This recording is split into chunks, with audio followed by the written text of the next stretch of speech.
Grace Anglican because they preach the gospel here, and because I think I need to hear the good news every week that I cannot save myself, no matter how hard I try. And I want to be a good person, and I want people to like me, and I want God to like me, but I can't do that on my own. I can only do that through Jesus Christ. Ethan's preaching, Ethan isn't just a gifted preacher, though he definitely is that, but it's that he really gets it. He understands that preaching is proclamation, primarily. Of course, it's instruction, too, but that he's proclaiming the Lord's death for sinners, and we love the way in which the worship, the traditional Anglican liturgy, teaches that, too. That's the centerpiece of the traditional Anglican liturgy. And so to hear this message over and over, week after week, of Christ's love and Christ's care for me, regardless of whether I was put together or whether I was a mess, didn't matter. That I was loved and accepted, and I was reconciled to God. It healed me, to be honest. It's basically what it comes down to. The church has been a wonderful agent of healing in my life. I believe what first brought Rachel and I to Grace is the Anglican service, the Anglican form of worship, where we're participating in the service. Why do we continue coming to Grace? We love the church. We have a wonderful pastor who preaches the Word of God faithfully.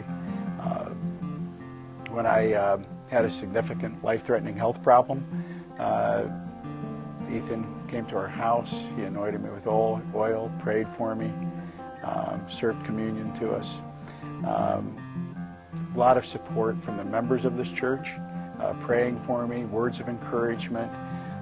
It meant a great deal to Rachel and I. We felt loved. We felt really part of a communion of saints. I'm especially moved by the prayer ministry at Grace. I'm not sure I've ever been part of a church that loved to pray as much as the people at Grace love to pray. I think I really learned the beauty of intercessory prayer here at Grace, and the beauty of having people pray over me and for me and with me has been a huge blessing here at Grace.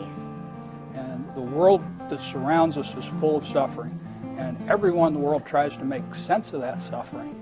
For me, the only way that I can make sense of that suffering is to understand a God that loved us so much that He became one of us, suffered and died on the cross for us. That was great. That I remember even the first service that I attended, a huge weight was lifted.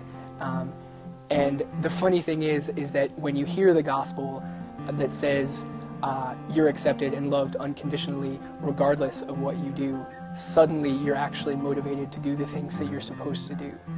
And that was just a completely new thing for me. What I do like about the church is a significant number of college students that attend this church. They bring a real level of energy and expectation to the service that we love. I'd never been a part of a specific church tradition before, raised in a somewhat Pentecostal, charismatic breed of church. Never connected with it in any significant way. I've been hopping from church to church, looking for one that expresses the gospel I've been longing to hear. I found that here at Grace. I could say it was all the theological views, that it was the extremely high view of Jesus and the saving work on the cross and the resurrection, or the very low view of humanity's ability to do anything. But it's mostly because when I talk about this church, I noticed I'd started saying we and our instead of they and their.